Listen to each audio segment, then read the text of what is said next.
ঠান্ডার সিজনে এই রেসিপিটা যদি রান্না করে না খাই তাহলে কিছুই খাইনি বন্ধুরা। দেখুন, একটা পরিষ্কার ফুলকপি নিয়ে ডাঁটাগুলোকে কেটে ফেলে দিয়েছি। তারপরে গোটা একটা ফুলকপি কড়াইয়ের মধ্যে কিছুটা হলুদ পাউডার, লবণ দিয়ে জল দিয়ে ফুটিয়ে গোটা ফুলকপিটাকে দিয়ে দিয়েছি এবং সিদ্ধ করে নিচ্ছি।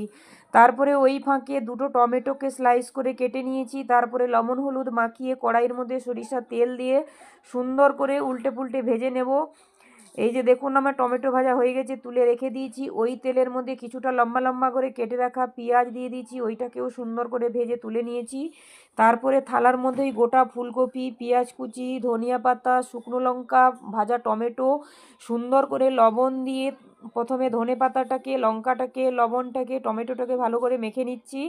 তারপরে ফুলকপিটাকে ওর মধ্যে সুন্দর করে চটকিয়ে চটকিয়ে মেখে নেবো। এই যে দেখুন, এবার ফুলকপিটাকে নিয়ে নিয়েছি।